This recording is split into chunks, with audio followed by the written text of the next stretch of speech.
ساتھ کھڑا ہونے کو تیار نہیں تھا اور یہاں پہ پاکستان تنہا ہو چکا تھا۔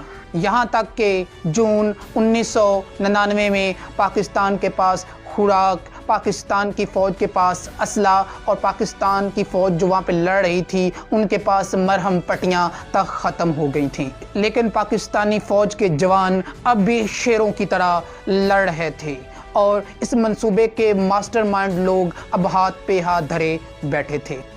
پرویز مشرف نے جذباتی طور پہ یہ فیصلہ تو کر لیا تھا، لیکن اب ان کے پاس کوئی بھی چارہ نہیں تھا، اور کچھ ذرائع کے مطابق پرویز مشرف نے نواز شریف کی طرف خفیہ پیغام بھیجے کہ اب اس جنگ کو ختم کروایا جائے۔ اب انڈیا اور پاکستان کی جنگ کو صرف ایک ہی ملک ختم کروا سکتا تھا، وہ تھا امریکہ۔ نواز شریف نے 4 جولائی 1999 کو امریکہ کا ہنگامی دورہ کیا اور وہاں میٹنگ میں جنگ بندی کا کہا۔ امریکہ نے اس ریکویسٹ کو ایکسیپٹ کر لیا اور ترجمان پاک فوج نے پی ٹی وی اور ریڈیو پاکستان پہ ان فوجیوں کو اپنے فوجی ماننے سے انکار کر دیا اور پاکستانی عوام کو ڈیل کرنے کے لیے، پاکستانی عوام کو مطمئن کرنے کے لیے کہا کہ وہ تو بس مجاہدین ہیں، ہماری فوج نہیں ہے، تو آپ پریشان نہ ہوں کیونکہ ہمیں کوئی بھی جانی یا مالی نقصان اتنا نہیں ہوا۔ لیکن اب تک ان 4 ماسٹر مائنڈ کے فیصلوں سے پاکستان کو بہت زیادہ مالی اور جانی نقصان ہو چکا تھا۔ دونوں ممالک کے درمیان جنگ بندی کا معاہدہ ہو چکا تھا، پاکستانی فوج واپس بلا رہے تھے، لیکن پرویز مشرف اپنی غلطی کو ہرگز ماننے کے لیے تیار نہ تھا۔ تب ایز یوزول حب الوطن اور مذہبی چرن بانٹا گیا، معصوم عوام کو بھڑکایا گیا، جہادی اور فتح کے نعرے لگائے گئے۔ اس نعروں کے پیچھے وہ چاروں جرنیل ڈر رہے تھے اب اس ناکامی کا ذمہ دار کون ٹھہرے۔ ان کو پتہ تھا کہ اب اس ناکامی کے بعد ان چاروں جرنیلوں کا کورٹ مارشل ہوگا اور ان کو سزا سنائی جائے گی۔ انہوں نے اس سے پہلے حکومت گرانے کا فیصلہ کر لیا۔ انہی 4 جرنیلوں نے جنہوں نے کارگل کا ایک ناکام منصوبہ تیار کیا تھا، انہوں نے اگلے 90 دنوں میں پاکستان کی حکومت پہ قبضہ کرنے کے لیے، مارشل لا لگانے کے لیے ایک کامیاب منصوبہ تیار کر لیا۔ اور اب اگلی ویڈیو میں میں آپ کو یہ بتاؤں گا کہ پاکستان پر مارشل لا کیسے لگا اور پرویز مشرف کی حکومت نے سیاسی حکومت کو یرغمال بنا کے ملک پہ قبضہ کیسے کیا، اور کیا نواز شریف نے ڈیل کی یا پرویز مشرف نے زبردستی ان کو جلا وطن کیا، یہ سب اگلی ویڈیو میں۔